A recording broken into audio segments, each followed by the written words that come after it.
So a special greetings from C.N.H.C, the Canadian National Health Campaign team, to all Canadians from coast to coast and everyone around the world. This educational platform is for whom would like to hear different views and perspectives to overcome their own health challenges naturally and effectively. We are here to share and help you achieve it and also answer to some of your unanswered questions. As you know, C.N.H.C is a national grassroots, non-political health and healing movement, and it's created for the purpose of raising health and well-being awareness to provide a much-needed learning environment for everyone around the world. We preserve, protect, and transmit the true knowledge, correct information, philosophy of life, principle of life, universal laws, natural laws, healing ability, and curing concept in human beings.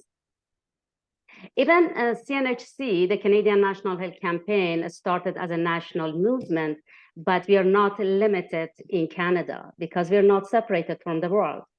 We are expanding it nationally and internationally. This platform is for everyone, everywhere, and anytime to watch and learn about what we have to say.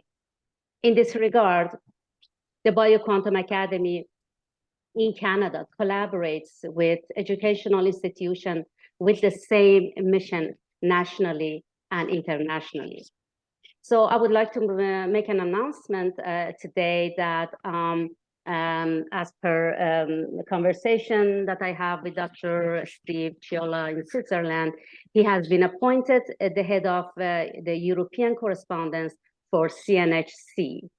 And I am in the middle of communication with more collaborators, international collaborators that are on the way. The base of C.N.H.C is in Canada, but we are expanding it internationally because it's a natural evolution, as Dr. Steve said, to the medical field for everyone around the world. We are revolutionary and evolutionary medical community and keep advancing and evolving for betterment of humanity. So C.N.H.C welcomes experts around the world who can create subgroups under C.N.H.C Canada in their own countries and continents.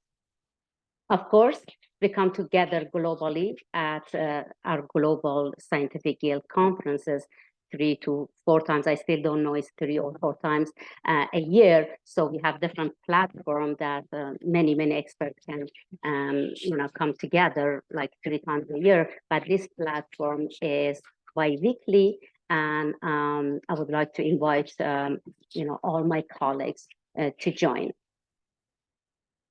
So I'm passing it to Dr. Steve. If he has some words to say, then I'm going to start the topic. Well, first of all, I wanted to thank you all for inviting me and for giving me the opportunity that you have just expressed. One thing about the platform that I think many people should try to understand is that we are advocating for natural medicine, and we're trying to bring people back to an idea of taking care of themselves as much as possible and working on a preventive side, because every topic that we are going to cover has a dual face. You can take it on when we need to prevent, and we'll be talking, for example, today about detoxification, and you can prevent accumulating toxins, but you can also intervene when you have an accumulation of toxins. The whole point here is that we want to inform the people, inform our colleagues, inform the institutions on the possibility that science has brought us towards being able to not only say that what we are talking about comes from the past, but comes from solid scientific research, which unfortunately many of my colleagues in Europe don't understand because they ignore because they have never been taught to research in this. And my field is essential oils, and many of them even ignore the existence of it. They think they're just perfumes. But besides that, it's an informative platform. And the platform, I think all of the colleagues here present have the same idea. We want to exchange not only information, but we want to help people and help ourselves to empower them on how they can help themselves to remain healthier and in a better psycho, physical, and emotional state. So thank you very much for taking me on board. Thank you, Mr. Lamont. Thank you, Helen, and thank you, Dr. Parvin. It's wonderful to be here. Yes, yes. Thank you. We're honored to have you on board, Dr. Steve. And thank you so much for joining and be part of it. And we have a lot of work to do now, and the direction is changing. And so we have a lot of work to do. And for us, definitely, we're gonna, be involved with it's not a new platform. It's just a new kind of pattern or a format. So the platform is the same, only the format is going to change. And yes, thank you so much. And Helen, would you like to have a few words? Oh, welcome, Dr. Steve, to the platform. It's great to have you with your knowledge, and also, what we're doing and have been doing, and what Parvina has been doing with her dreams. And as you've been working with her, you understand in regards to where she wants to go, the pathway she wants to go, and how to, help people as best as possible, especially in Canada. So we're looking forward to this and see the growth of this as it needs to be grown, and also to expand this as well. Welcome. Yes, Dr. Pancha, I don't know who is. Oh, should I admit? Yeah, let's just get an.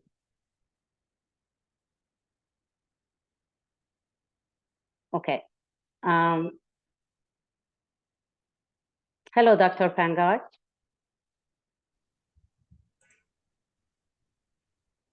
Oh, hello, Dr. Pankaj. How are you?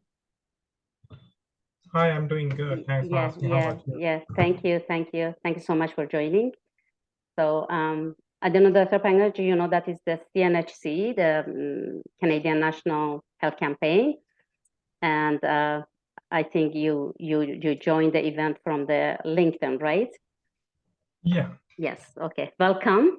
And if you like to have a few words to introduce yourself after Lamont is going to have a few words. So Lamont, go ahead.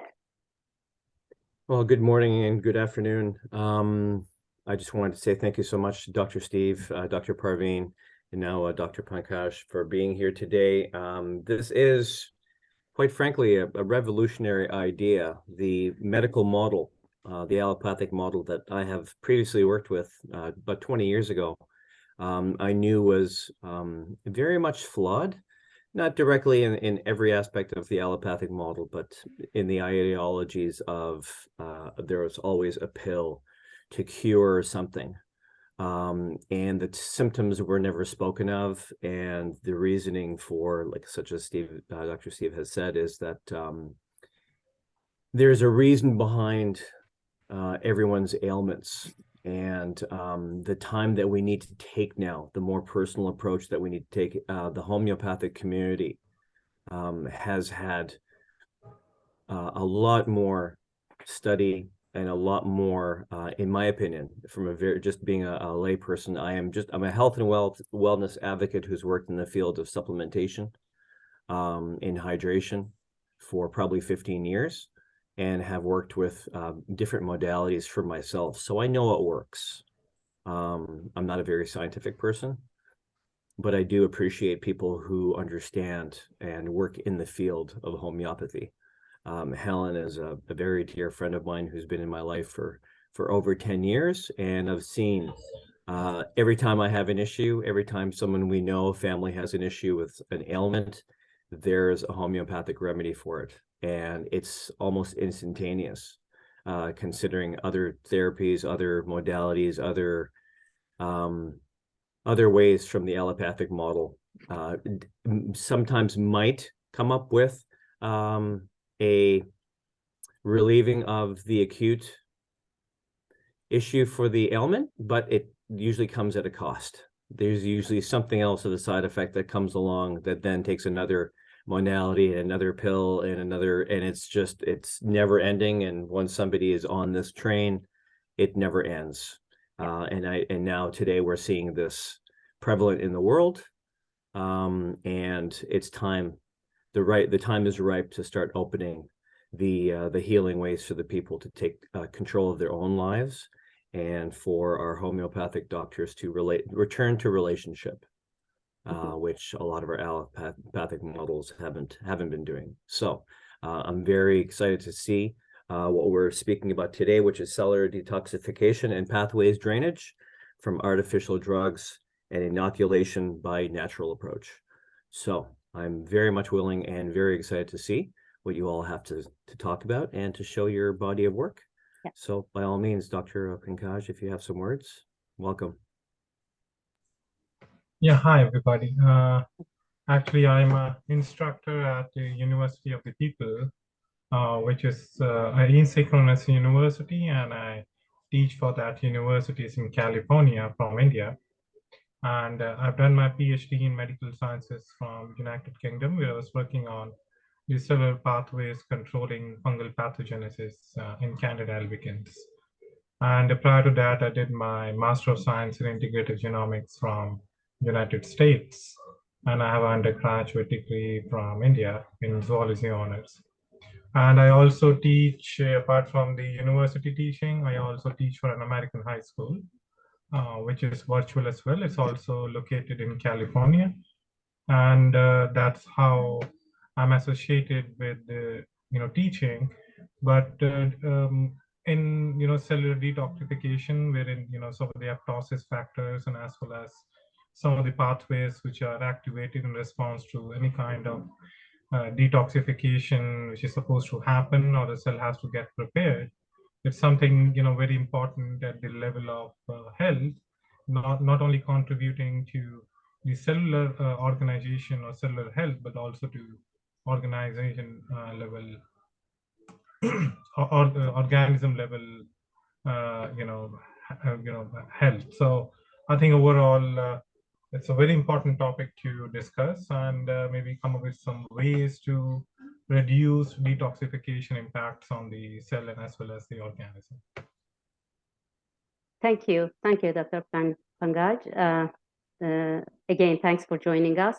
Helen and Lamont, I made you co-host because now I'm going to go to talk about the topics.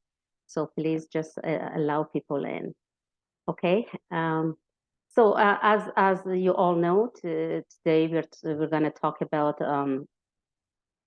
the detoxification. Sorry about that. Hold on a second. Yes. Detoxification and drainage pathways. So recently we know what's happening in the world, right? And this is the most common questions that people come to me and they ask, how can we get rid of the toxins that they've been put in our body? Not only from the recent artificial inoculation, but from the the synthetic drugs that they have been on for some of them for decades. Not only one drug, not only two drugs. I have patients that are coming to me for 20 different forms of drugs. And imagine how toxicated their body is. I would like to just chit chat about the science that the current model is claiming that they own the science. Now, we are divided about almost everything. So the past 3 years, practically everything is divided. People, societies, nations, the whole world. So is the science. Now it became like their science, our science. The problem is that we completely understand their science of synthetic artificial drugs, synthetic and artificial inoculation, but they don't understand our science of natural approach, such as natural innate immunization that Lamont just mentioned, homeopathic. We have done natural innate immunization with homeopathic nosut for 150 years. And I have been doing it for the past 22 years. But not the problem is that the research and the science is being monopolized in the hands of a group of, they call it scientists.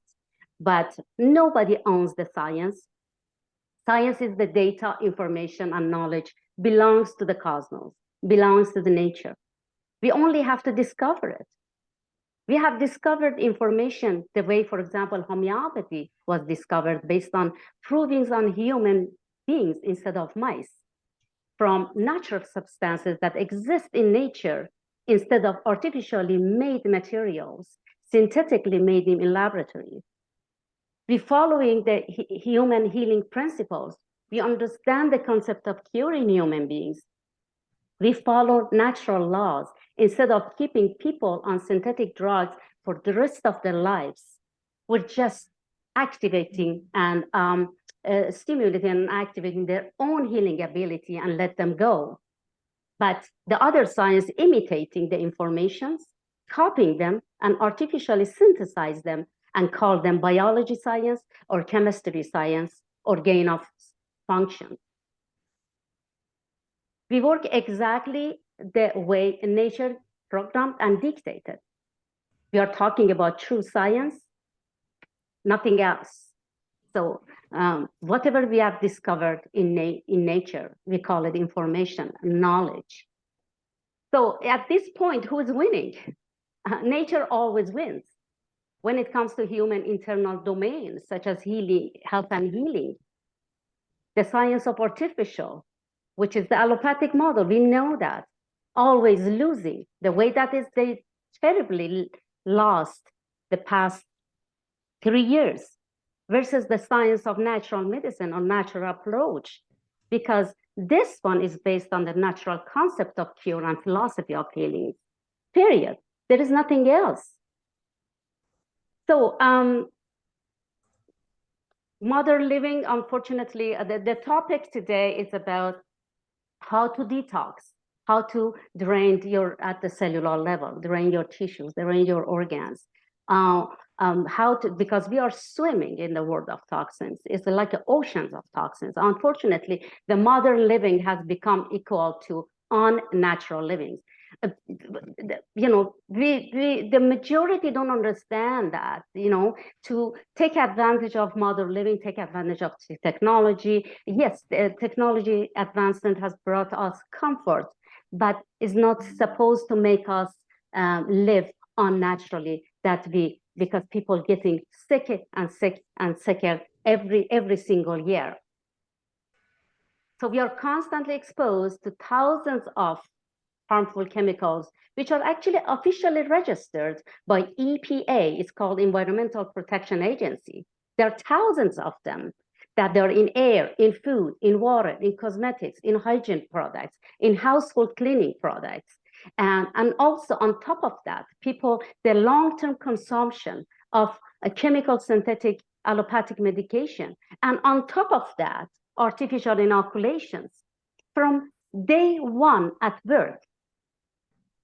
So that's why the whole world is going to be paralyzed by this. So the last 3 years was the manifestation of this disastrous situation. So what can we do to help people to come out of this? So I went to a site of Oxford University, the research parts that they are working on vaccinations. And I found like 20 pages of vaccines ingredients on their sites. It was shocking. I knew, it's not my area to completely understand what they do because I'm not allopath. But for this purpose, I went to their site to exactly find out what they put in the vaccines, including the conventional vaccines and also the recent ones. It is shocking, and I'm recommending everybody to go to this site and copy this for themselves. They are ingredients in them that they can immediately causing anaphylactic shocks and immediate death if it's not addressed quickly, such as polyethylene glycol PEG, polysorbate. I remember when I was a child, I had once anaphylactic shock because of injection, penicillin injection. I remember that I had a file that is polyethylene glycol PEG and polysorbate can kill me immediately, which I had no idea. I had no idea until recently and understand. These are the very kind of, I don't know, it's like a debt installments in some cases if it's not addressed quickly. But the thing that it's really, really shocking to me that I honestly I learned that the vaccine has cholesterol. Vaccine has fat or lipids, plus aluminum, mercury, and heavy metals. And vaccine has antibiotics. It has MF59 oil, which is the human oil, and they use it on a skincare product that they use it topically. It has oxidizing methanol. It has mercury. It has urea. It has glycerol. It has arginine hydrochloride. Goes on and on and on and on. I have a list, and that's why I highly recommend everybody to get this list from these sites. And also the way that they make it. They produce it in a form of recombinant DNA technology on human cell strains, on animal cell strains, through GMOs, their science, and HEK293 cell line. So I tried to do a thorough research on that. I don't know what to call it. I have no idea. I'm so speechless how to call this, that they're putting this into people's body.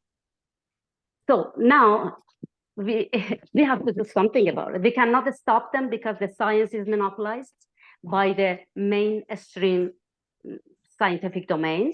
They call it, science. To my knowledge, to our knowledge, to the eyes of nature, they is not science, it's synthetic. The science has to be natural. So when it comes to toxins, I would like to talk about how the body gets toxicated. We know that the 70% of our physical body is water. It means 2/3 of our physical body is water. Imagine when the 2/3 of your life is intoxicated. So where all this, the byproducts and toxins of all this go, it's going to circulate this into 75% of your body. It means the most fundamental aspect of your physical body is intoxicated. That's why I always, in my talk, I say the water can heal you, the water can kill you. But what kind of water? Water can throw tantrum towards you by making you feel sick and unwell all the time. So if 75% intoxicated, what left? Is 25% that 25% also receiving all the nutrients and fuels through the 75%. So when that is intoxicated, what's your intelligence and wisdom that what you're going to do? Has to dilute it. Try to dilute it. Otherwise, a little bit of toxin can kill you.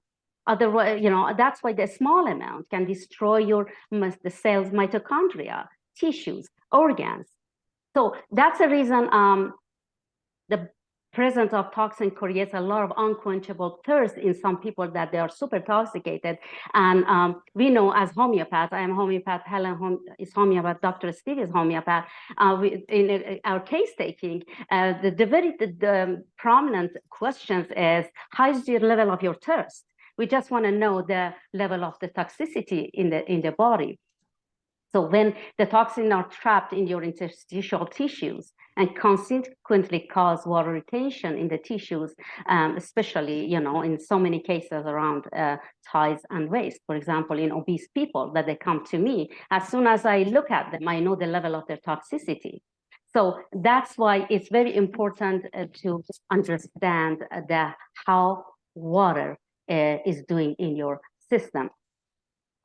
As we know, toxins have negative charge or negative polarity that interferes with the pathways of ion exchange and creates electrolytic imbalance. We know that.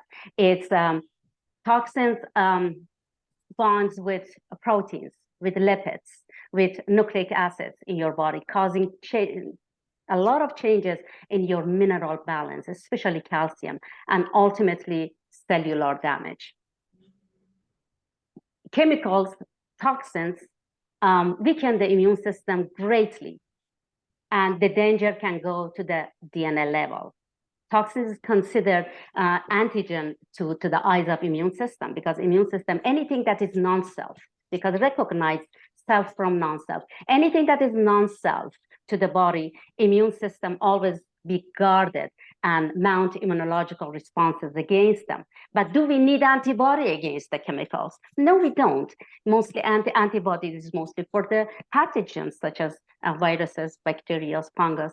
But the immune system tries to save you at any time. That's why we are bombarded by toxins externally and internally from even our own metabolism and our cellular oxidations, and the immune system will overwork. And gradually, because of overworking, gradually becomes compromised and leads to autoimmunity and cancer. So this is so simple to understand why autoimmunity cancer is skyrocketing around the world. It's all because of all this toxicity around us, exogenous toxins and endogenous toxins. That's why the immune system is always and always guarded in order to try to keep you alive and try to save you. So if the genetic alteration are not addressed quickly, they can lead to cells mutation, degeneration condition, and premature and artificial death. I always call it artificial death because this is not a natural death. I know with the time that we are born, there is a time that we go, but the going and dying because of toxications is an artificial death. So also the percentage of the flow of energy, because everything works with energy, is in direct correlation to the percentage of the toxic substances that are built in the human body. Therefore, the more toxins, the less energy flow in the body. So toxins block the energy through the meridians of the body, interrupt energy flow through the systems, organs, and also affects and sometimes destroys the biological functions. And all affects the body's homeostasis. When the body is out of balance, causes acid-alkaline imbalance. It causes acidifying the cells and create acidosis in the body. And we know that most of the chronic diseases is happening and taking place when the body is more acidic. So such as gout, such as high uric acid in the joints, inflammation and blockage of the joints. So as we know, what chemicals, toxins, or the byproducts of synthetic drugs and artificial inoculation can do, they're definitely causing DNA mutation. So as I said, toxins are not pathogen. There is no need for antibody against that, but the immune system has no choice because toxins are not self, and it's constantly working and working and working and causing, it becomes exhausted. So I think I'm going to stop at this part. The second segments, I'm going to go through the primary elimination organs and the pathways. I'm going to pass it to Dr. Steve to have his speech and presentation on the detoxification. Well, thank you very much. The topic is, I would say, very, very vast. I'm a herbal specialist, and I'm a specialist in essential oils. And naturally, I base a lot of what I do using therapies of plant remedies. Now, in the world of plant remedies, we have to understand two different concepts. If we have a alcoholic or a glycerin extraction of the plant, we obtain certain molecules, and at that point, we can have a vaster possibility of using them in a strong detoxification. Now, one thing we have to understand, using a glycerin extraction of herbs,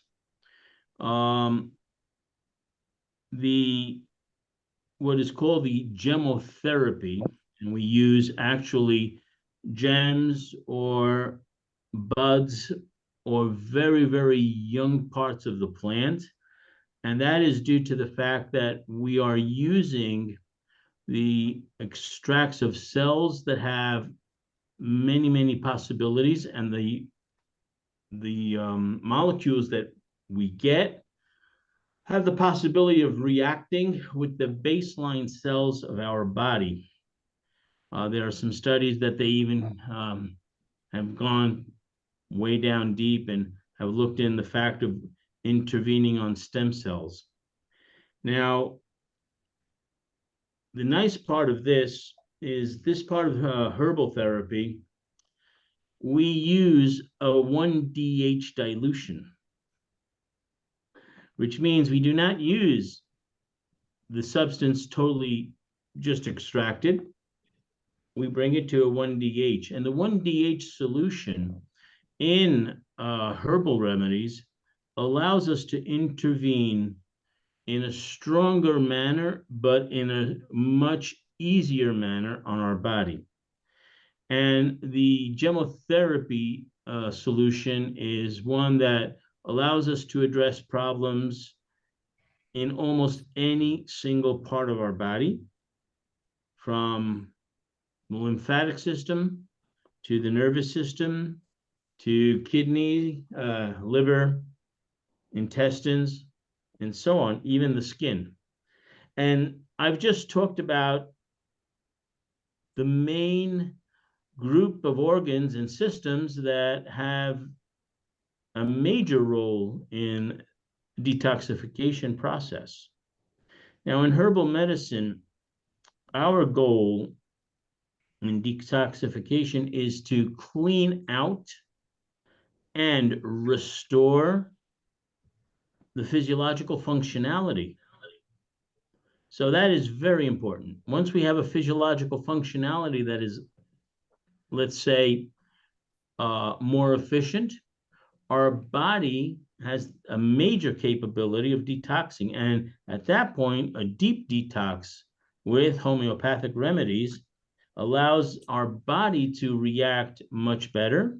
We do not have certain types of negative rebounds, because when we do a detox, we're adding toxins into our body because we're releasing them from certain areas.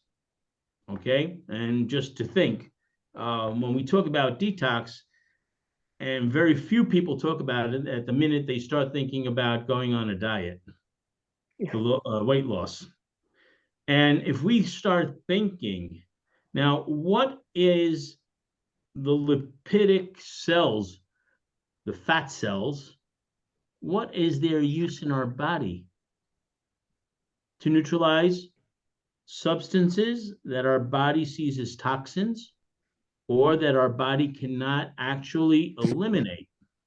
So when we do a process of, let's call it weight loss, we're actually releasing toxins into our body. And that's why many people don't understand why 3/4 of the time, their weight loss programs fail. But there's another side. You cannot detox 100% if we don't also think about the detox of emotions, where our nervous system, now when we talk about emotions, it's not something hypothetical. Emotions work on our sympathetic and our parasympathetic nervous system. And if we just stop to think one moment of what the parasympathetic and the sympathetic regulates in our body, how can we even imagine not touching something that will go and increase a reaction or decrease a reaction in our body? This is where, when I use the herbal side, I come in with the essential oils. I'll also come in with the essential oils to help our body on a cellular basis, because the essential oils reach into the cell much more deeply than a herbal extract, to allow our body to increase what? Well, believe it or not, you were talking about mitochondria, and that's one of the systems where the essential oils can work the most and increase the efficiency of the mitochondria. We have essential oils like we do have herbs, but that help the liver and can actually reactivate liver cells. Just think what that does. And that can assist. Actually, herbal medicine and essential oils in general do not have a true 100% detox activity, except if we think about citrus, where they are scavengers. Lemon, mandarin, grapefruit, they are 100% scavengers. They have a very strong antioxidant rate. And there we can think about more of a detox. But if I start talking about oregano, and or I want to talk about something that helps the kidneys, we talk about juniper berry. Now, what do these oils do? They actually go and help to remodulate the activity, the functional activity. So we're talking about functional physiology. Now, that is where we can come in with the herbs in a first stage, and we can come in or at the same stage, because knowing how to use them, I, for example, use herbal extracts and essential oils in the same bottle. Because especially with alcoholic extraction or glycerin extraction, the lipid part of the essential oil can be better dissolved within the liquid. So this allows me to actually intervene. One, if I start using chemotherapics, which I do use basically, especially in the beginning, because they're much easier on the system, I'll add certain types of essential oils. And like I said, for kidneys, I'll use even a pine. And why would we use pine? Because pine is usually referred to respiratory problems. Well, just think of how many toxins in our body do we release through our respiratory system. And if our respiratory system cannot function correctly, and when we talk about functioning correctly, it's not only a question of increasing the functionality of the structure, but it's increasing the functionality of capturing oxygen and setting the oxygen within the cells. Oxygen, we know what effect it has on detox. It's very important, especially when we have a lot of movement. And what do we want to do if, many people have asked me, oh, sure, but when we detox, we have problems with our livers. Yes and no. If we start using, for example, a peppermint essential oil is not specific for the liver, but it is highly specific as an antioxidant, along with lemon, and also is a stimulant for the nervous system. Therefore, if we have a person in a parasympathetic manner and we need him to stimulate more, we can use the peppermint, and that will help him stimulate various functions because it also stimulates our nervous system. And if we start thinking on the side of our digestive system, now the digestive system is one of my pet keys. I love to talk about it because that's where 3/4 of our entire way of detoxing fails, especially when they are not used to understanding what detoxification really means. Now, you cannot think about reinstating a right microbiome or intestinal bacterial flora through pharmaceuticals. There's no way. But if we start thinking about thyme essential oil, oregano essential oil, tea tree essential oils, lavender essential oils, now, what is the main key besides the chemical compounds? The main key is that in just a couple of million years, I mean, just yesterday, essential oils have been created through a natural process to allow the survival. Now, to allow survival means you cannot destroy everything like an antibiotic, antibios against life. Essential oils know and recognize what bacteria we need or a plant needs, what viruses we need or a plant needs, and what fungi, what yeasts. So it helps actually prepare if we're in front of a very strong case or moderate case even of dysbiosis, or we want to go a little bit deeper. I work with essential oils on Crohn's disease. I've worked with essential oils on irritable gut syndromes. Why?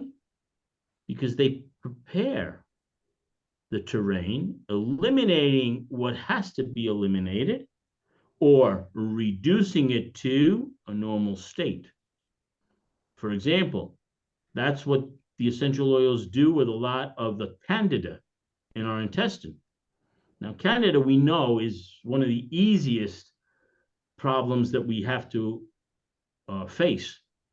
Easiest in the sense that there's a lot of it. A lot of the food, a lot of what we eat, emotions, and so on and so forth, increases the presence of candida in our body. Now, the important thing is we cannot eliminate it. It has to be modulated. It's got to be put back into a regulation. And at that point, once it's re-regulated, you can start actually re-implanting with probiotics and all the rest, a correct state. But that's phase 1. Phase 2 is we have to reduce the inflammation, the internal inflammation. If not, you're not going to be able to detox correctly because you won't be able to absorb what you need, and you're going to be losing too much. So when we talk about detoxing and I talk about anti-inflammatories, I'll talk about frankincense, incense oils. I'll talk about copaiba. Why? Because these are very, very strong anti-inflammatories, and they actually reinstate the tissues of our intestine. Also, thyme and oregano does that. So there are very, very different ways of working. And if we're going to talk about the lymphatic system, just to give you a real big overview, I will instate definitely the use of herbal medicine like Sorbus domestica, or I'll use Juglans regia, which is a nut, and so on, because these help the microcirculation and the lymphatic system to react better. But when I want to help it to also clean out, I'll use rosemary essential oil. I'll use chamomile. I could use clary sage. Now, why would I use chamomile? Excuse me 1 minute. There we go. My little puppy wanted to get on the sofa. Why would I use chamomile? Chamomile has nothing to do with detoxification. It's got to do with our nervous system. So as you see, it's a multidisciplinary approach in herbal medicine, definitely, like all the rest, like we use it in homeopathy. And this is why natural medicine can come in so handy. And what about, just to close, and I'm going to close up with this, when we detox through the skin, how many times do you come out with a rash or you come out with an eczema? And you can help the skin with geranium, for example, or lavender or sandalwood as an essential oil. Now, there's a way to explain all these processes, and I'd have to go into the science, but this is not the point.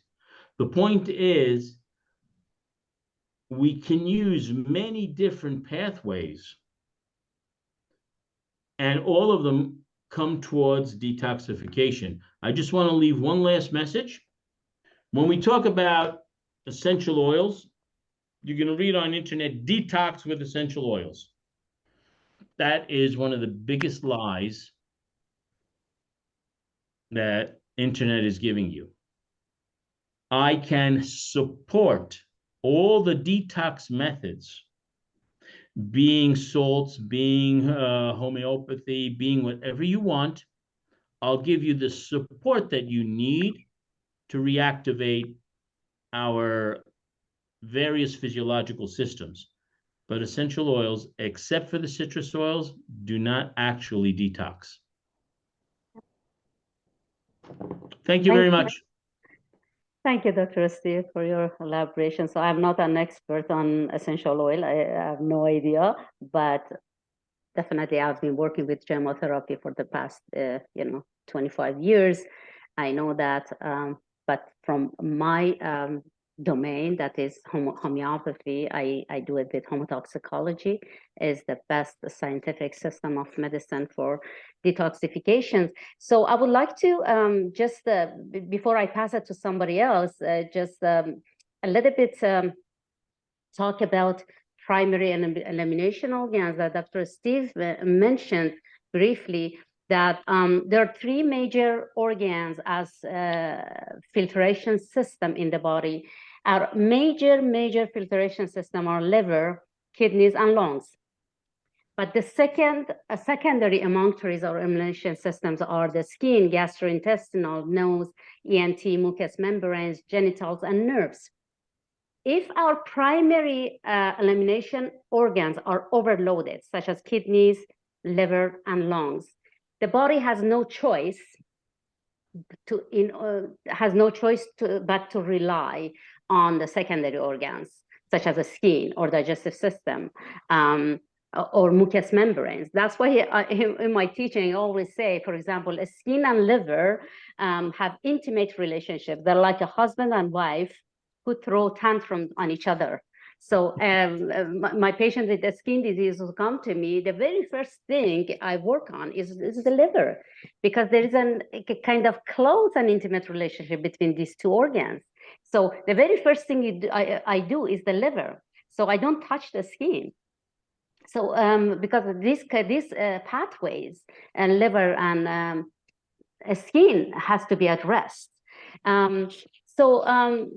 For optimal, the one thing that I would like to mention here, detoxification is a process that it's a very, very heavy and in some cases, very risky process on some people.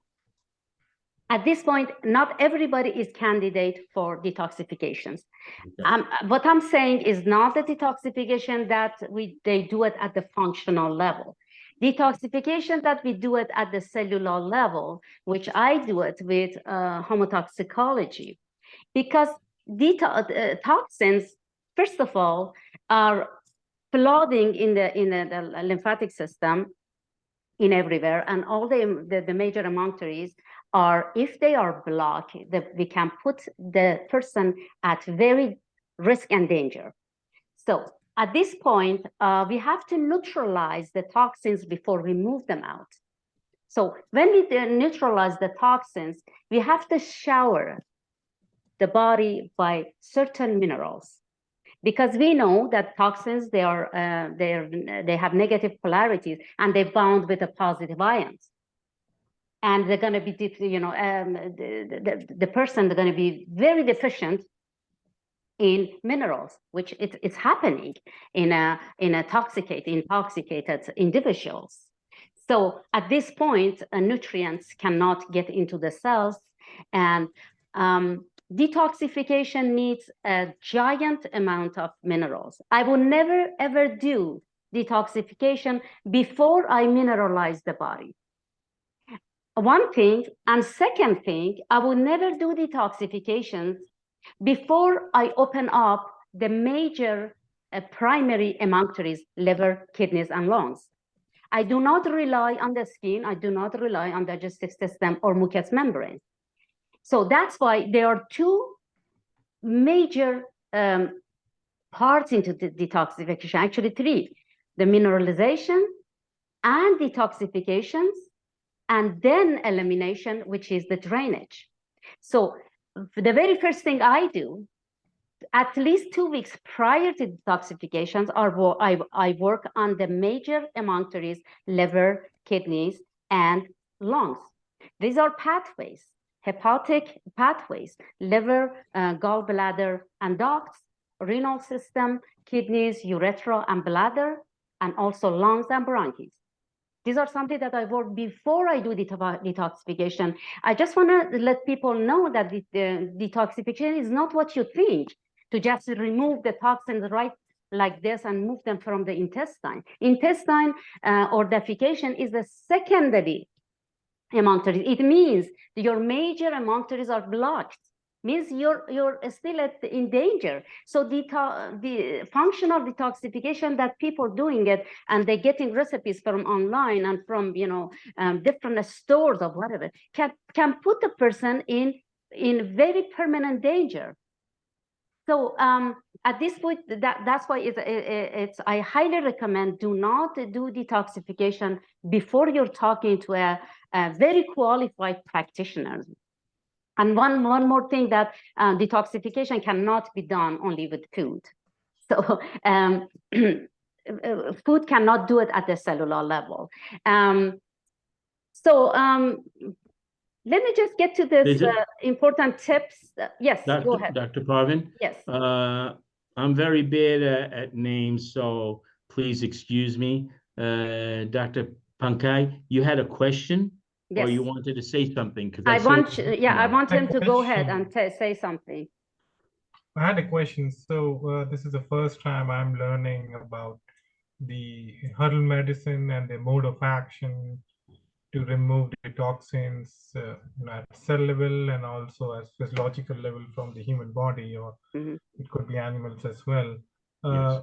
While learning what learned about various herbal agents which are naturally extracted, once they're extracted and they are intravenously or orally given to the patient, and so are they multi-spectrum in activation of only specific pathways to remove specific toxins, or they would be multi-spectrum, but they would be activating several pathways, and that would detoxify various agents from the cell or the human body?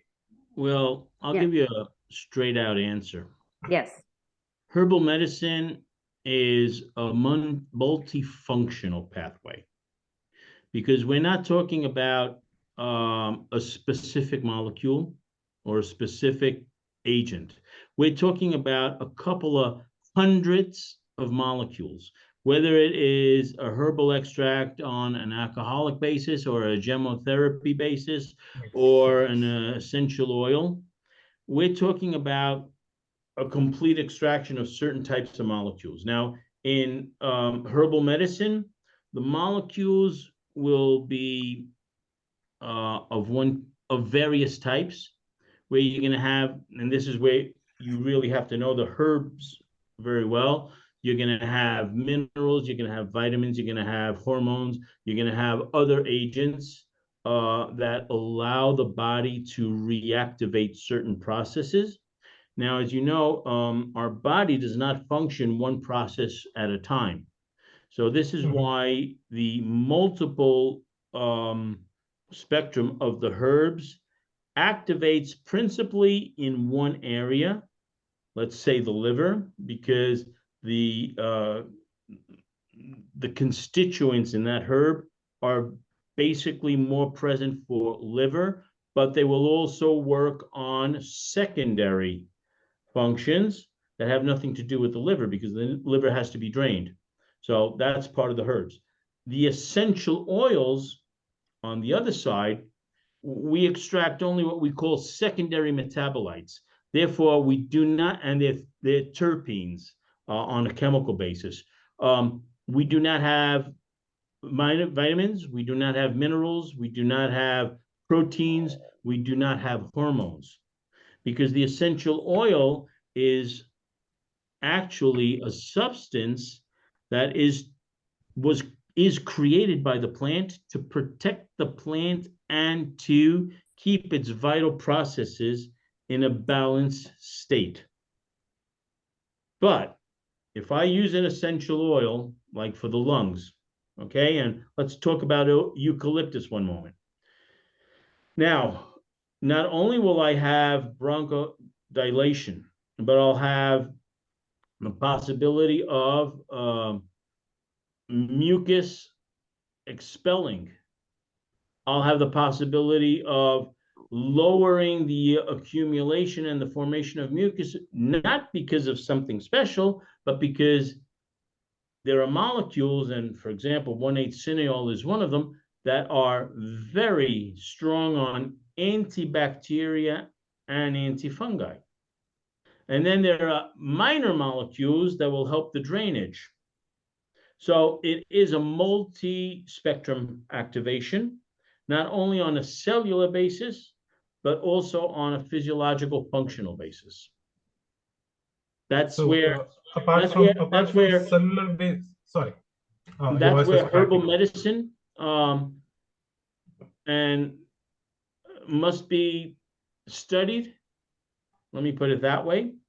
And that's where a lot of doctors, a lot of my colleagues don't want to get involved, because you're going to have to look at physiology in a brand new way. I can't just look at the liver. I can't just look at the kidneys. Yeah. So, sorry, I interrupted. So are they acting at, so if you give one herbal extract having many molecules, apart from, mode of action at the cellular level, are they targeting different organs where, they might have some? They are organ specific, yes. Organ specific. We have organ specific herbal extracts, and we have organ specific essential oils. Definitely. The difference, there's a big difference between the herbal extract and the essential oils. The essential oils will react more on a cellular basis, whereas the herbal extract will work on the functionality of the organ. So when you put them together, and for example, you use a rosemary and you'll use a chinara for liver and gallbladder, you're getting both reactions. You're getting the physiological reaction of the organ, and you're getting the support for part of the cellular activity within the organ. So I've been teaching biology at undergraduate and at school level, but I don't see anything specific being taught, for herbal medicines. I think it's very important to integrate them even at school level, and it could be a very good debate on having pros and cons of the different types of medicines we have and how they impact the general well-being. So I think that it's very important for students to learn about herbal Yes. medicines as well. And this is where, you know, we are asking people to help us to bring out and spread the information, because we're not only going to be able to give information, we'll also be able in the future to teach and to help people understand at various levels. I teach children, I teach laymen, and I teach doctors, and according to the various levels. But this way they become knowledgeable, and this allows us to empower them on understanding. When, for example, they walk into a store and everybody's interested in natural medicine, and they say, oh, we have this blend that works on the liver. Now, if you have a minimal idea of what should be in the blend, you know, people look at the nutritional labels, okay? So we can teach them also to look at this, and they become knowledgeable and they can understand. And therefore, we empower them to help themselves take care of their health. And that is, like Mr. Lamont said and Dr. Parvin said, that's part of what we want, if I'm not mistaken. Yeah, I think I would definitely teach about herbal medicines the next time I teach the medical terminology course. And I think it becomes so very important for students at school level to know, you know, not only for their own well-being, but also to maybe educate their own parents, like community learning. And that would, you know, spread out the word of having another kind of traditional medicine, which has been existing for a very long time. And the nice part is the wisdom of the tradition today has found within the last, I would say, in herbal medicine, 100 years, and in aroma science, let's say the last 50, has started to find the scientific background that allows us to say, yes, we have specific organs for this, and there's specific cell activities. And for example, if I can tell you that cinnamon as an essential oil can work on the streptococcus and various others, and this is actually seen on a scientific basis. It's not just because somebody says it. So no, cinnamon is used in food also, you know, making food. So, you know, antibacteria, much antibacterial, and antifungi. Yes. Yeah. So much don't know why we're taking it, not only for the purpose of taste of the food, but also it has the, you know, antifungal and the antibacterial activity. So that's very important. Thank you. Dr. Pankaj, I just want to make a comment here. I'm not a herbalist, so Dr. Steve knows about that. I never worked with it, but you know, the detoxifications and drainage are two different things. So yeah, drainage is mostly at the functional level, that you try to cleanse out the organs such as the emunctories, liver, kidneys, you know. But detoxification is a pathway from mitochondria to the organs. So don't mix up these two things. That's why in my teaching, I always try to teach it in a very simple way. Don't mix it. So what we are talking today, especially about the artificial inoculation or you know, synthetic drugs, that it goes to at the DNA level, it goes at the plasma level, you know, there is functional detoxification. It cannot help. It just opens up the emunctories, but the toxins are still sitting there. That's why at this point, homotoxicology, homeopathy comes to the rescue. That goes to the mitochondria, goes to the cells, go to the plasma, and remove the toxins out of the gate of the cells, bring it into the lymphatic bring it all to the main emunctories. If they are open, They can be eliminated through urine, because you know that what the liver do, that the pathways of the liver. Liver creates bile, right? Bile is the river of toxins. It's just trying to throw it through ducts, release it to the intestine digestive system, and then through the elimination, bowel movement is going to go away. But if we do the detoxification at the cellular level and bring it to the kidney, to the liver, but the liver is not functioning properly, what's going to happen? There is another door, we call it trap door. That the problem starts here. If that pathways, which is hepatic pathways to digestive, is closed, and the liver cannot release the toxins to digestive system, there is no choice, but there is a trap door that the liver has to release it to the blood. Yep. They have no choice. And that's what's going to happen. Again, it's going to circulate in your system. It's like a vicious cycle, and it's going to be more and more and more. Actually, the toxins is going to be more activated at this point when it's passing the trap door. So when we talk about pathways, there is a pathway of the organs, and there is a detoxification pathways from cells to the organs. So these are two different things. The problem is even homeopaths so don't understand this. detoxification is like the signaling pathways, and that's what. So detoxification is something like signaling pathways, and drainage is something which should happen at organ level. The drainage is it's a functional level, at the organic level, right? Organic. Detoxification at the cellular level. Cellular. So I do as a homeopath, I do detoxification at the cellular level because I go to mitochondria. It's our powerhouse, right? The cells, the powerhouse of the cells have to be clean. Otherwise, there is no metabolism going to take place. There is no utilization. That the cells goes hungry and becomes deficient. And we see that a lot of chronic diseases because of that. So that's the pathways from that, cells to the organs. The problem with so many natural medicine is they focus on that part, the end part, which is the functional. They don't go deep down there. That's actually you make the situation much worse. So we have two different things to do: cells to the organs and eliminations.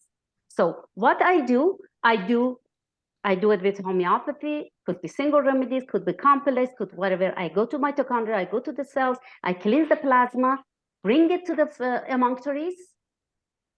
And prior that going to the cells, as I mentioned earlier, 2 weeks at least prior, you have to cleanse out and do the drainage on the emunctories, on the elimination system, liver, kidneys, and lungs. Otherwise, it's going to be the trap door is going to be open, and toxins going to be piled up, flooded in the bloodstream, goes again and again and again, and it can kill.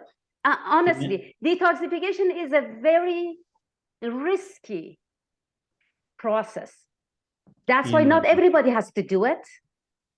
Not everyone is a candidate at a certain time for that detoxification and drainage. So when patient comes to me, we know as a homeopath, we know that toxins is behind of all the diseases, one of the main ones. That toxins causes deficiencies, and toxin causes the energy flow to be blocked. This is something that everything behind the diseases is toxins. So that's why it's very important to understand where to start and who to start on. So there are times that I do not touch, for example, cancer patients. For example, the very active autoimmune disease patients, because when the disease goes to the malignant phase of disease, I do not do the detoxifications. I do the drainage, but I do not do the detoxification. It can be very damaging. I have different way of doing it until I know the patient is ready to do the detoxification. So this is very, very important to understand that how to do it, how to start, and who is the candidate for this process, because it takes a giant toll of the body if you don't do it right. 2 weeks prior to that, You have to work on the emunctories. And also maybe 6 weeks prior to that, I mineralize the body because I know how much minerals we need in order to neutralize the toxins that we remove, and we move the toxins with no harm to the pathways. Otherwise can damage the pathways. So Well, I just want to make I think I wasn't mixing. I didn't elaborate that much. I should have mentioned that, I know any kind of signaling pathway would happen inside cell where you're talking about the detoxification. That's one kind of approach of the herbal medicines to, detoxify the body at cell level. And then the other one is you're talking about the organ level, which is having a different approach of treating a patient. So I want to learn more. This is something very interesting, and I have never taught that, but it would be really good to talk about the mode of actions of herbal medicines. So when it comes to when a patient, so it could be a case study teaching as well. So when a patient comes to you for a specific disorder, do you have to use an approach of detoxification, or you have to use an approach of drainage first? So do they have any preferences? Yeah, first of all, I'm not a herbalist. I don't do herbs, and I have no knowledge on that. Dr. Steve does. But when it comes to my domain, homeopathic medicine, I have to understand the case.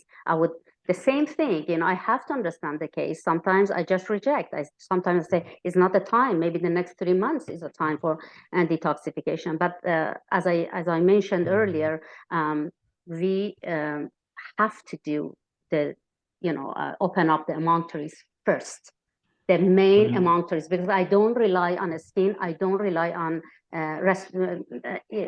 mucous membranes, I don't rely on nerves. I have a lot of patients, several patients that I had through my practice with panic attacks, with anxieties, and with this, because nervous system is the second emunctories. Nerves, neurons, and nervous system is the second emunctories. It immediately tells me that the main emunctories, which are the hepatic system, renal system, and respiratory system, are blocked. That's exactly gives me clue that, and it depends on how severe the condition and how chronic the condition is. But immediately I go to those emunctories to be open, because the body relied on the nervous system, which is the last result. Yeah, when to give you an answer on a herbal medicine side, when a person comes to me, there are a couple of things I evaluate immediately, and one of them is what I call their life energy force, which corresponds to their state, let me say, of disease. Okay, the deeper the disease is, the less energy they have to be able to work on.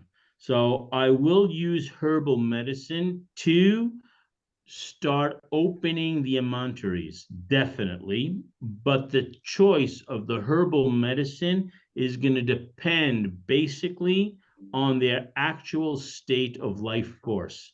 Because it's like when we think of agriculture, okay, now you're going to drain a field. So you're going to have water pathways that go through the field.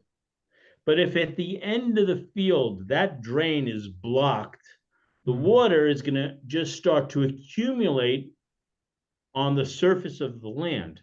And that's our body. That's where the pathways are not open, and it backfires. Now, to open these pathways, herbal medicine can do it, okay, can help unblock the systems, but you've got to do it in a conservative way where life force, which is connected at a certain point to the activity of the mitochondria, you cannot drain it. You cannot, it's like if I'm lifting weights and I can lift 100 kilo, and you put 120 on, yeah, I'll do it one, maybe twice. But then I'll try it and the weight will come down on me. And that's where you kill, or you start impairing the possibility of the reaction, and everything starts falling apart from the drainage to the signaling. And that's where, when you start thinking about detoxing, that's where Dr. Parvin was saying we can cause major damage because we can have it backfire. So even opening up the emanteries with herbal medicine, I'll consider. And when I combine the herbal with the aromatherapy, that's when I have a person who has a fairly good vital force, and I can expend part of the process at a cellular level with the herbs, and in the same time allow everything to flow out. But at one point, and I'm not a 100% expert because I use homeopathy and homotoxicology, but not to the extent that Dr. Parvin does. At one point, I will come in with naturally homeopathy, homotoxicology, or refer the patient, if necessary, to a better specialist than I. Yeah. I just want to mention that we shouldn't forget about the lymphatic system, which is the highway system for the garbage trucks. I call it highway system for garbage truck or garbage collectors that carry all the waste from tissues and deliver them to be processed by kidneys and liver.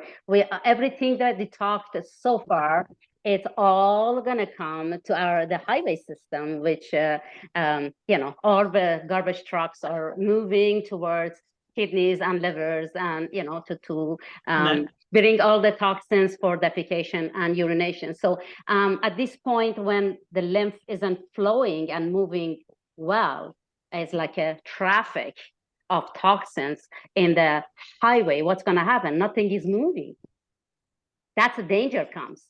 So, and that is, for example, Dr. Parvin, where I walk in with beta-lavirucosa, gemotherapy, because that will help move what we call the lymphatic system. Yeah.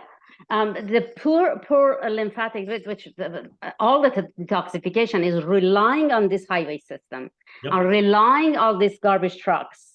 So then all of them, they have their own jobs, where to go. Some they have a direction to liver, some they have a direction to kidneys, and some they have a direction to lungs. But the problem in detoxification, that I have to be very conservative and very careful about it, because this lymphatic system doesn't have a pump like cardiovascular. This works with the movement of muscles. So that's why during the detoxification, and sometimes prior to that, when I see the person has a sluggish lymphatic system, or they have cellulite, for example, the trapped toxins in their tissues, I ask them to go for a lymphatic drainage, lymphatic massage, or some certain muscle movements in order to get this fluid activated, this system activated. Otherwise, all the garbage trucks are gonna kind of bumper to bumper stay in the highway system of drain detoxification. That's why if we know these little things, then we understand what detoxification is and whether the problem can create it. At the end, I would like to, and we all know that the brain has its own detoxification system. The brain is our commander of the body, but has its own way of doing it. We call the system that does the detoxification called the lymphatic system, which does it with glial cells. It's on its own. So during detoxification, we don't just do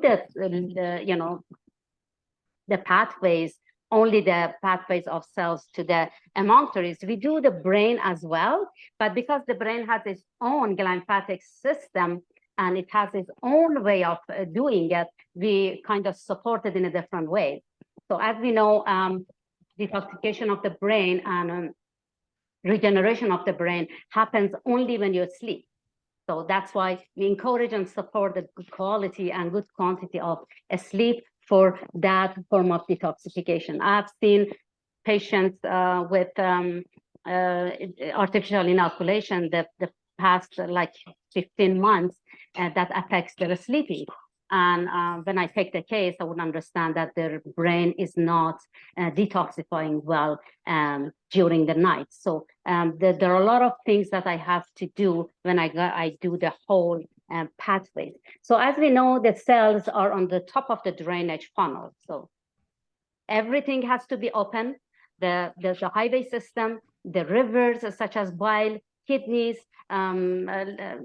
hepatic system, lungs, everything that the cells can be detoxified. Cells can back to normal function. My detoxification pathways is, as I said, hepatic system, renal system, respiratory system, lymphatic system. I strictly doing it with homeopathic remedies and homotoxicology, which is another branch of homeopathy. The beauty about homotoxicology is that it's been developed during after the Industrial Revolution in Europe, and because we are bombarded by lots of toxins and caused a lot of death and caused a lot of diseases. And then homeopathy evolved and it developed in different branch of it for certain form of detoxification pathways.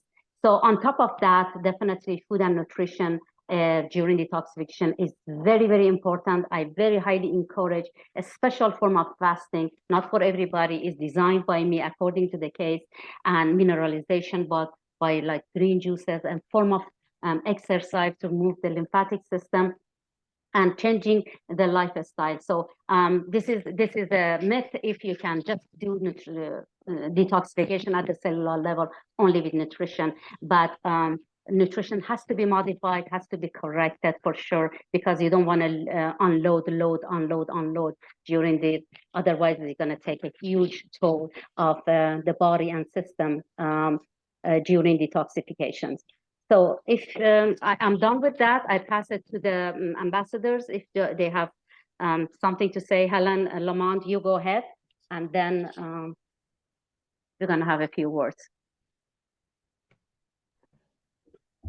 Yes, I go.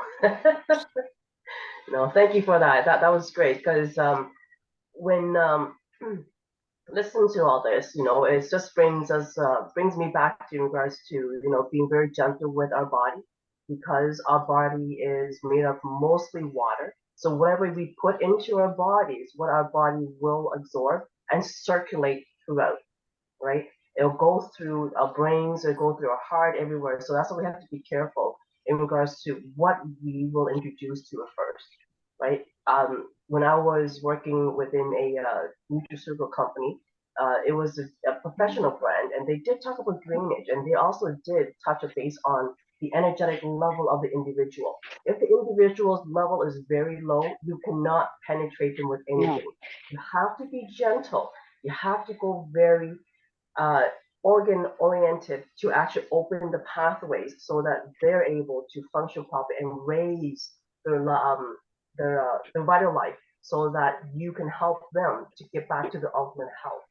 Yeah. So through all this, it's wonderful, and Dr. Parveen says it's homeopathy in different formats, in liquid formats, tissue salts, to mineralize the body itself, will activate and give electrolytes, life to the organs that is lacking. And most important, of course, we know it's, as we get to remember and put into your mind, is we have to take care of the liver, right? The liver is, as we all know, is a very important pathway, because if it's blocked, you heard, it's not going to go anywhere. It's going to go back and recirculate into the blood system, and it's going to cause more problems. So yeah, that's what I just want to say that much. And this is it's great to learn, and I'm glad you actually joined us, Dr. Panja. Thank you, Helen. A liver is married to the skin, right? That's why the two tantrums is on each other. So you got to be careful. So you got to treat liver so gentle but powerful, because it's our project manager. So It's a very powerful organ. But yes, and so one way you have to be very gentle with liver, otherwise it's going to throw tantrum on the skin, which is our biggest elimination system as a secondary among trees. So that's why we don't try to be like aggressive with the liver. So that's powerful. Powerful comes from our system of medicine, homeopathy, Dr. Steve, essential oil. By the way, gemotherapy that we have been working, I think me, Dr. Steve, Helen, we have been working on gemotherapy. They're amazing, beautiful system of medicine. They're not energized, potentized, but they're diluted according to homeopathic principles.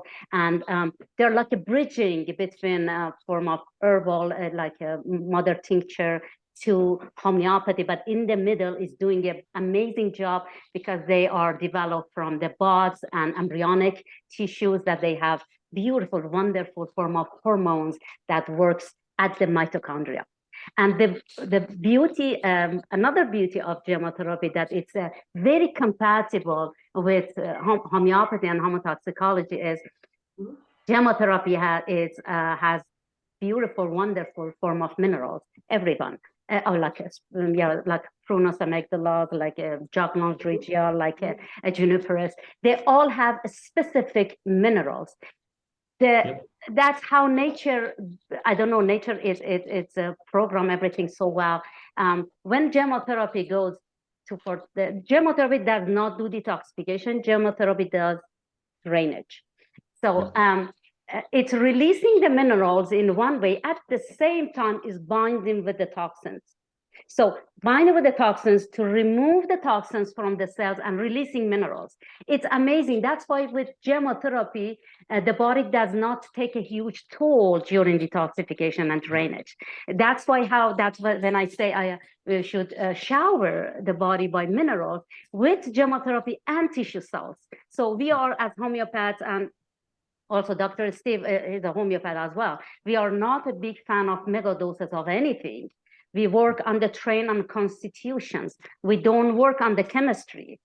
So that's why we're releasing nano doses of everything that the body needs. For example, if the 3 people comes to me for just detoxification, for example, artificial inoculation, I have to take the case to understand that which one needs which gemo, which one needs which single remedy, which one needs which functional homotoxicology.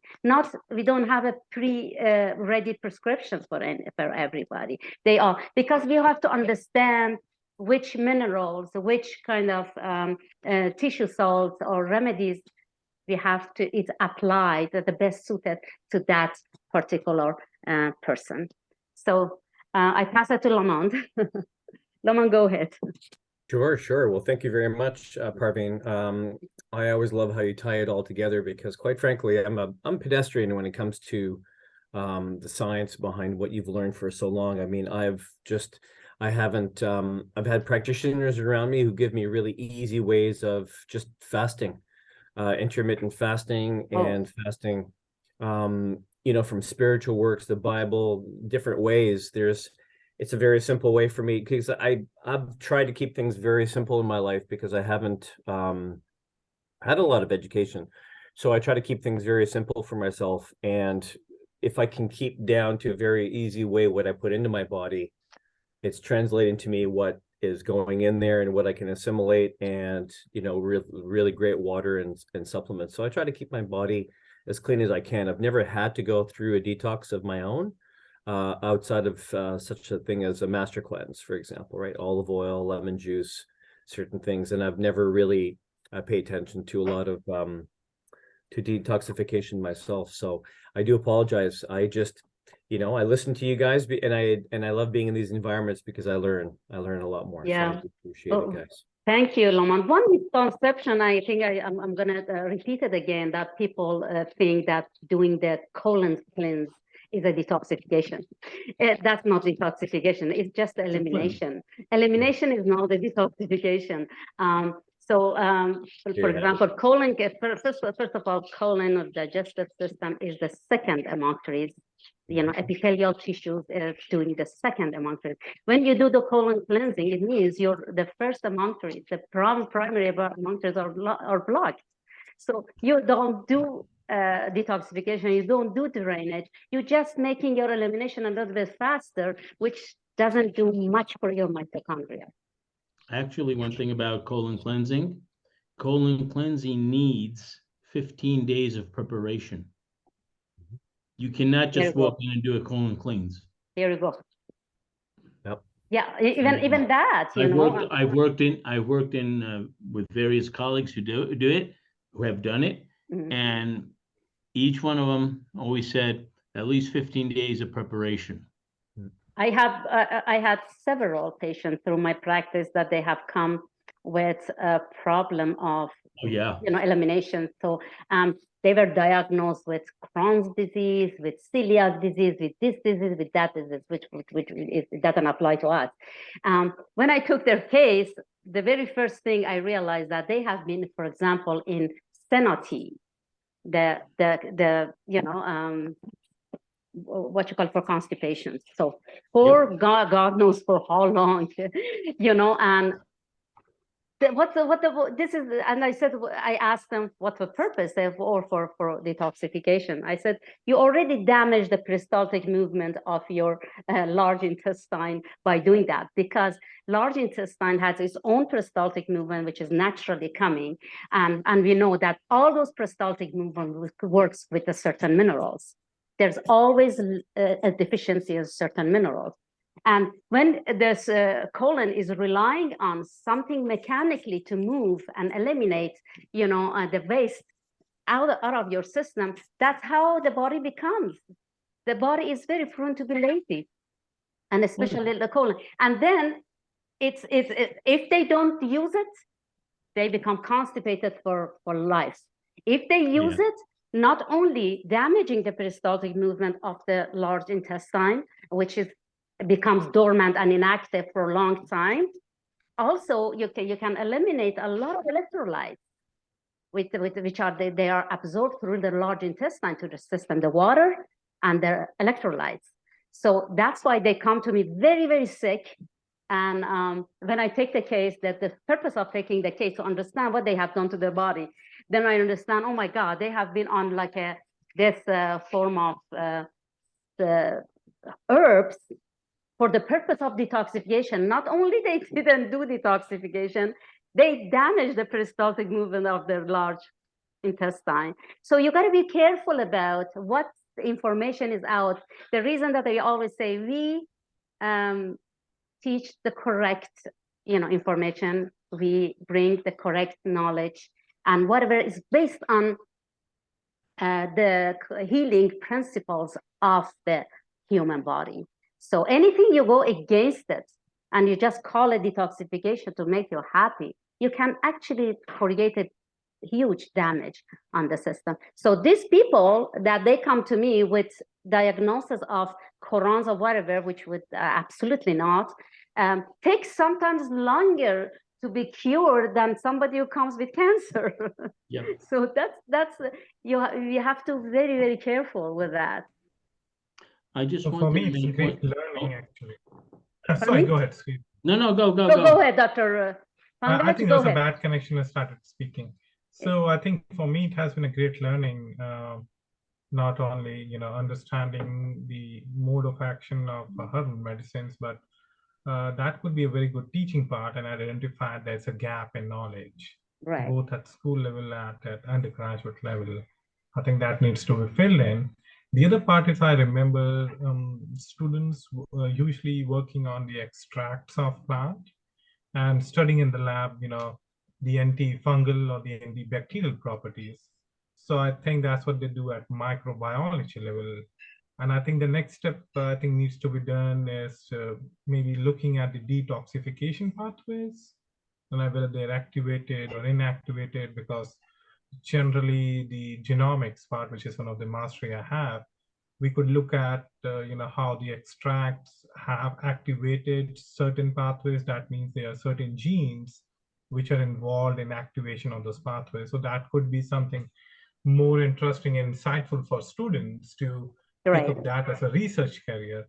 Mhm. And so that would be, alternative career pathways. The school or the undergraduate in a general biology program, or even at the medical students who want to be medical doctors can take up this as a career.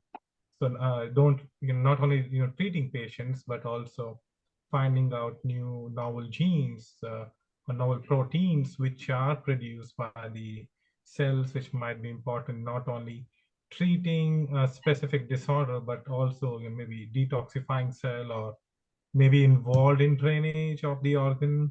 So there could be several novel things could be done along with that. So that's something I would take it for my students. Yeah. So Dr. Pangaj, you said you are in California, right? No, I am not in California. I have been in India for last Oh. 3 years, and I was teaching in China for an American college. And just pandemic started, we were safe back to be here. Mhm, And mhm. since then, being safe during COVID, I've been teaching virtually for the American institutions from here. Mhm, mhm, But the mhm. COVID is kind of down now, so things are opening up. So I'm trying Yeah. back. Yeah. Yeah. So yeah, when it comes to science, you said there's always biology science, chemistry science. I think they're the only science. But Yeah, they have we physics do, also involved in yeah, even herbal classic medicines. physics is involved, but don't Yeah. forget the quantum physics, that it works at the subtle energy level. There is nothing can happen at the biology level, chemistry level without quantum level. Nothing can happen. That's why even in detoxification, you have to that. Actually, homeopathy works at that level. Don't miss that science, because focusing only on chemistry is a dead part without quantum. It's just if the energy is out of the material, the material is a dead body. So my suggestion to all the experts like you is to come into fundamental understanding all the science all together. Being selective of biology science and chemistry science doesn't get us anywhere. So that's why homeopathy comes to the rescue of the human being by bringing all the aspects of science, all the aspects of knowledge that is endowed in human body as a whole. We're not focusing only on one aspect. And the biology is very deficient. Biology science is very deficient in understanding the human body as a whole. And I teach biology, physics, chemistry, environmental science, and absolutely. I think herbal medicine is going to be a central content wherein the student can apply all the different sciences to explore herbal medicine. And coming to that point, it was during the pandemic. I think we didn't have a medicine, so everything was everyone wanted to have something at home to improve their immunity, to detoxify them, and I think that's what the rest of the community knew. What they were doing was they were applying the herbal medicines or homeopathic ways to treat them or prevent them actually. So I think lessons known, and definitely at my level, I would definitely impart that. And I think it's a very good question for our fishbowl debate activities for students to maybe do pros and cons of herbal medicines, and then try to come up with a solution for a specific disease they want to treat with herbal medicine. So that could be a case study at the end.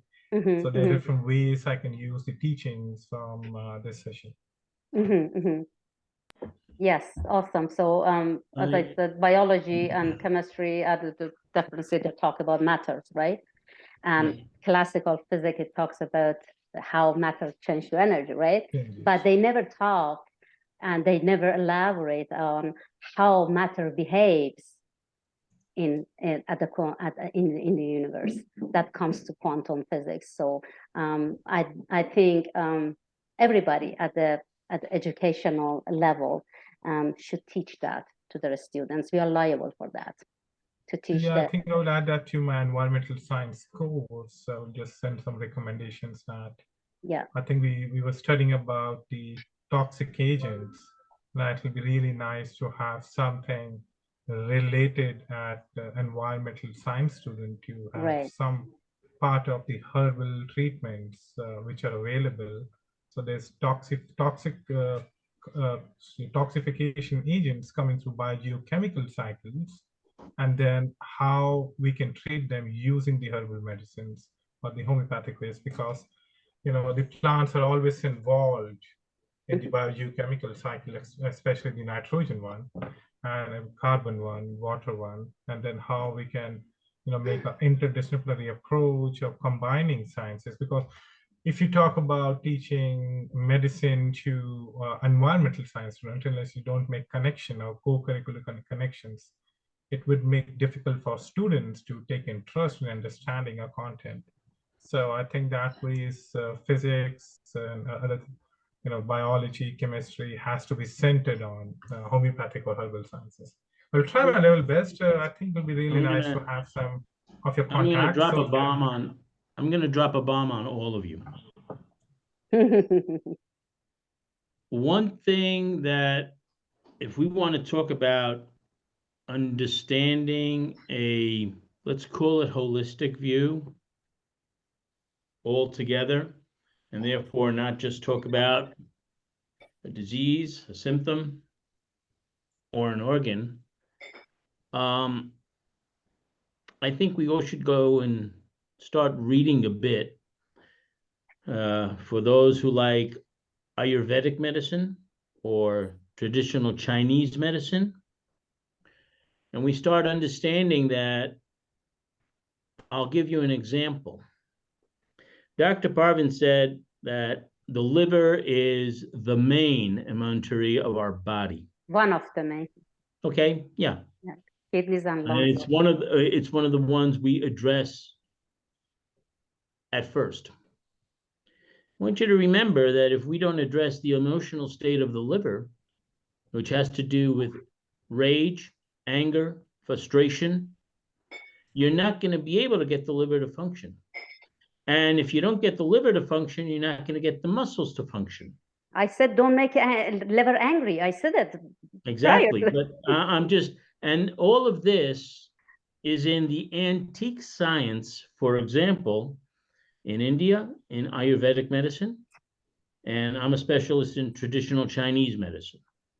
And if we want to get the students to start understanding something and start making a physiological connection with the energetics, and therefore open the pathway to all the way up to quantum, this is one of the pathways that I use with doctors and colleagues who come out of the university. Because you cannot approach, at least in my esteem, okay, you cannot approach herbal medicine and homeopathic medicine if you do not understand the actual energetical, physical, emotional part of our being, because all these three factors are connected. Mm-hmm. And it's very, very important. So this is just, a little bomb that could help us attract and start helping people understand how to use then the herbal, the homeopathy, and the salts, and so on and so forth. Yeah, as I mentioned in our campaign about mental health, I talked about emotions, right? And any form of emotions, and I said emotion has a charge. Actually, the emotion has a charge as the same as the toxin. Oh, yeah. So it's going to bind with your nutrients, with your minerals. So it's a different form of toxication. It's a different form of intoxication. But at the chemistry and biology level, it's the same thing. Oh, yes. So because it's just going to deprive you and deficient you from the major minerals and nutrients from you. That's why when we talk about detoxification, we talk about any form of intoxication.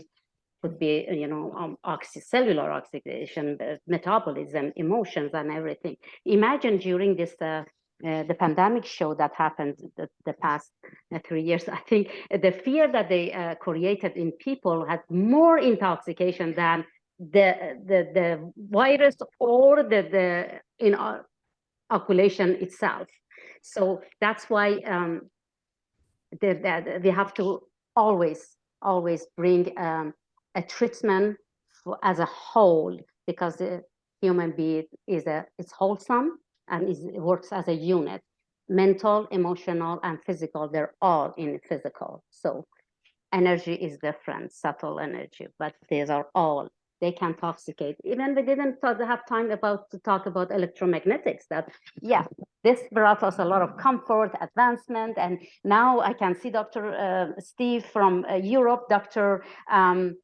Pankaj in India, all of us. So, but we have to understand how much toxication they can throw on us on daily basis. We are exposed to it.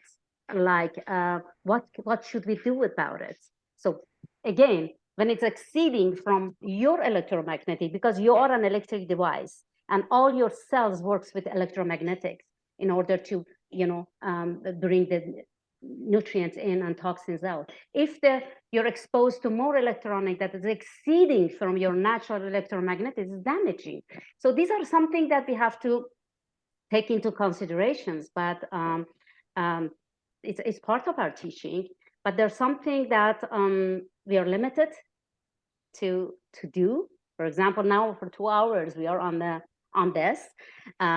But again, the best thing, what I do, I go for 1 hour of a walk without taking any device with me. Just go to the, nature or something. You have to bring balance, during the, when you detox at the, very fundamental level, you just have to bring your life into balance, not avoid this or that, because there's things that we need. We need electromagnetic, we need this, we need Wi-Fi, we need everything. But the only thing that we should consider is the balance. And these are part of the detoxifications that I always, try to educate my patients, my people, not only chemistry or biology. There are many different, elements into it. So when I was, my PhD was funded by European Commission. So I'm one of the Marie Curie fellows, and I know, so whole of the 13 PhD students were funded by the European Commission, and we working on, finding out new novel genes, which might be involved in pathogenesis in humans and as well as plants. Mm-hmm. I know one of the lab in, I think it was in Germany, they were trying to even use some of the inhibitors through the herbal extract to prevent the growth of certain fungi. So they were involved in antifungal treatments. So I think it's a very important field, but lesser being done at the level of research. So I think integrating that at the level of research, not only clinical research but also lab-based research, and then improving the curriculum overall would definitely increase the understanding of herbal medicine. I think everyone is taking the natural extracts in the food, but they never realize that's what they're taking every day is a herbal therapy. And that needs to be communicated well to the consumers rather than, just focusing on the fact that you're taking a medicine. Right. Yeah. Dr. Pankaj, next Thursday is our global conference is launching, starting. Mm-hmm. So I would like to invite you if you would like to come to join us.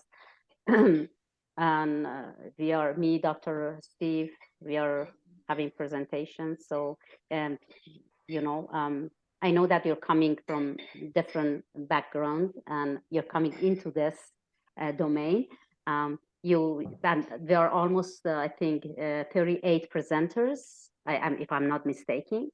So then you can get exposure to every single, presenter to really decide if you want to, bring it to your educational institutions. Or... Sure, I think that's the best way to learn. So I will just drop in my email address here. Would that be fine? Absolutely, absolutely. Yeah, Our ambassadors would take your emails and would, communicate with you. Also, at this point, thank you, guys. Also, at this point, I'm going to suggest, I'm going to start with you, Dr. Steve, if you can give some suggestions for supporting the liver from your end, and then with Dr. Parveen as well, because this is about, how to support the emuncuries, the three main emuncuries, and one of them is liver around this important time. What would you say, Dr. Steve? Well, Getting his little list when together. we talk about supporting the liver on the herbal side, we have many remedies. Cinara, Taraxacum, Fumaria. There are many remedies, and these are alcoholic extracts. Then if we go into the meristemic or gemotherapy, Euglantharia is one of them, and we also can look into in a secondary way Arctium Napa, because Arctium Napa works on the skin, but it has a reflex directly on the liver. So what I usually do is I put them together. I'll put Euglantharia and Arctium Napa in an MG1DH solution, which is a gemotherapic solution, and that'll start. What I can do, I'll just give me a little bit of time, but I'll do it. I can, make a synopsis of what can be a gemotherapy, a tincture, and an aromatherapy support, and just give you an idea of how they can be used for the liver, and then eventually we can work on the other emuncuries. But basically, if I were to start with any person, I start with the gemotherapy because it's not so harsh. There is a much more complete, if I want to look into it, chemistry that our body can use. And it allows me to introduce the person in a very soft way. It's a little bit like what Winston Churchill used to say in the period of war. You've got to have an iron hand in a velvet glove. So the iron hand is the gemotherapic, but it doesn't give the person the feeling of harshness. And I definitely, at that point, use at the same time aromatherapy, and the aromatherapy has to do on one side with the scavenger activity, and on the other side, definitely, I address the emotional side. Emotional side, which includes sleeping habits. Because, for example, when you give a gemotherapeutic at night, you want to make sure they have good sleeping habits, because if not, the body will not be able to use 100% of the efficacy, the therapeutic efficacy of these remedies. So that is very important. Like I said, I can give you, I'll send you, Helen, a little bit of a synopsis. So then you can share it with the rest of us, and it'll be a little bit more reason than just saying use this for this, this for that, this for the other. It's because it's simple, okay, but my vision is I do not want us to fall into the idea of disease for a remedy for disease, because that is usually a failure. It's a remedy of a person with that ailment. So there are different ways. For example, in a person that has problem with the gallbladder, there are remedies that I will not use. that have to do with the physical chemistry, but also have to do with the emotional side. Because I will not want to aggravate the body, which will create a further inflammatory status. And that inflammatory status will create frustration, because the inflammation, he will perceive it or she will perceive it as something that's wrong. And it's hard to explain to them, no, look, you're going through the right process, but I don't feel good. And they become angry and they drop out of everything. And then you've lost them, and you're not giving them the right possibility of understanding. So I'll put it all together and I'll send you this little elaboration. Is that okay for you? No, of course. Thank you. And also, before I go, I think Lamont has to go. He's got a little appointment here. Could you, thank you, Lamont, for Thank you, coming Lamont. upon here. Thank you very much, Thank you. Lon. Your time. Yeah. I'm We'll see you sure I next week. added so much more to the presentation here by my words of wisdom. But I appreciate you all holding the field Thank you. here Thank you, Lamont. and giving this great information to the people. And we'll see you in the next call. Yes. See you next Well, Thank you time. very thank you. much. See you Thank soon. you. Okay, bye all. Dr. Steve, can you also share your email address if people wanted to reach out for the viewers on this recording, please? Excuse me? Could you I reach, didn't understand. sorry, could you share your email address if the Oh, people sure. on this recording wants to reach out Sure. to you for suggestions? No problem. And Helen, you, I think you had a question for both of us, right? About liver, or you? Yeah, it's just a suggestion because this topic was on, how to drainage and talking about the liver. What would you suggest, Dr. Yeah. Parkin, for that? Helen, you're a homeopath, you know that we have a whole different, kind of approaching the thing, because we don't treat the disease, we treat the person. So as a whole, and you know that every single remedy, if you go to Materia Medica, they have mind, they have liver, they have kidneys, they have lungs, they have a skin, every single remedy, especially in polycrest remedies, such as Lycopodium, Nox vomica, Argentum nitricum, arsenicum, they all have a mind and the rest of the organs to the end. So that's why we call it polycrest, because they are very similar in that.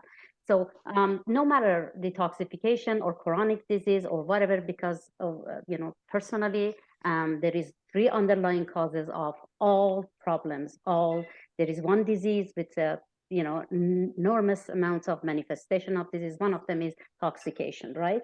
Toxication, deficiency, and inadequate energy flow at the cellular level. So we know that with homeopathy, we address the cells at the cellular level.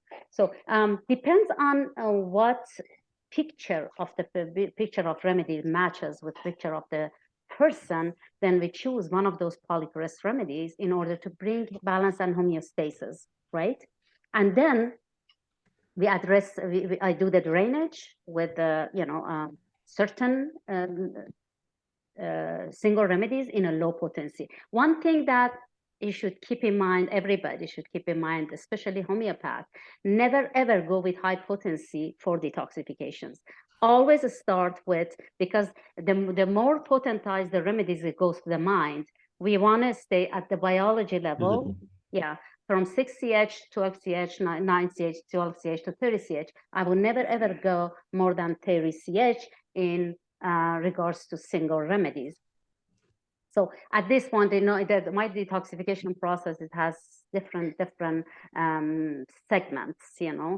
First I bring homeostasis to a point, a little bit of balance, neutral, bringing the pH to balance a state. Then I do the main primary emunctories, the liver, kidneys.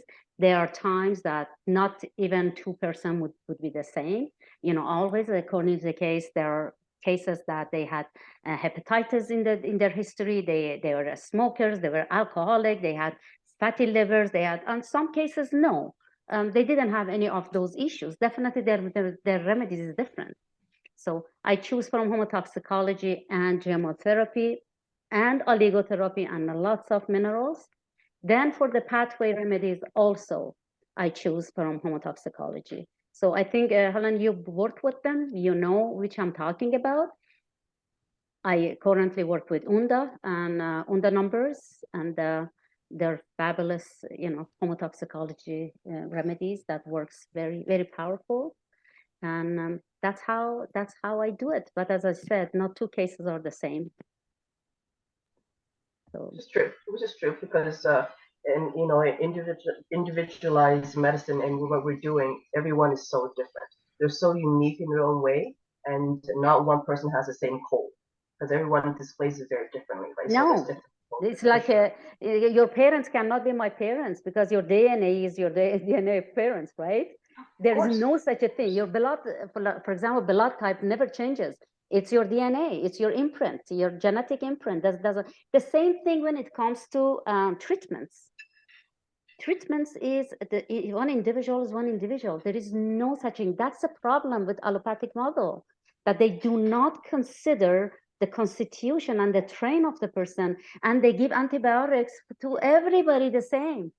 They give anti-inflammatory, everybody the same. Cortisone, everybody the same.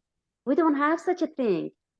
We have to understand the person because we're treating the person as a whole, no matter it's detoxification or autoimmune disease or cancer or infection. It's, an individual is an individual. So it has to match with the medicine. The medicine that we give is not a suppressive form of medication, is activating the healing process inside that person. It has to match. It has to match with the healing ability of the person. That's why the cancer patient that the vital force is on the lowest level, I treat them differently. I never go high potency with cancer patients. I never go high potency with autoimmune because their level of vital force talks to us. So the same thing with detoxifications. I never go very kind of fast or rigid with this malignant phase of disease. You have to, because you're treating the person. The name, we don't care about the name. We don't care about the medical term. We care about what the patient presents as a whole. Yes. Which is true. I think we're coming upon the time. Yes. Is there anything, closing remarks you'd like to say, Dr. Steve or Dr. Parveen? We'll leave it to you. Thank you so much for. I just wanted to thank everybody. I truly thank you, Dr. Steve, Dr. Pangaj. Thank you so much. The first time we met you, but I hope to see you again. You know where we are. So every 2 weeks we are here. Is the C.N.H.C. is the Canadian National Health Campaign, but we are not limited to just Canada. We are, expanding to the whole world because humanity is humanity. So we are helping everybody. And yes, and hope to see you next time. Do have one little comment, Dr. Pangaj. If you can help us inviting people to our meetings, because this is a common effort, and this is what we sort of ask for the people who come, if they can help us just, spread out the word. Sure, I think there are a couple of ways I was thinking to that. So the IBO in Switzerland, which is one of the international baccalaureate board, I'm doing a project for them, improving the curriculum along with other many educators across the globe. Yeah. So next time we have a synchronous meeting, I would mention about your sessions and maybe, how well you, me and all of us can improve the curriculum, and all the other ways I could share that on LinkedIn with my connections, and definitely, that is the best way to invite others. And if I see personally somebody else in the other meetings like teachers training workshop or curriculum training workshops, I will definitely mention that they should attend some of the sessions to learn about herbal medicine so they can teach their students as well. Yeah, so we are all on one mission with different visions. So the main thing to stick with the same mission. So raising awareness to people, and just educate them about health and healing. That's all the purpose of this platform.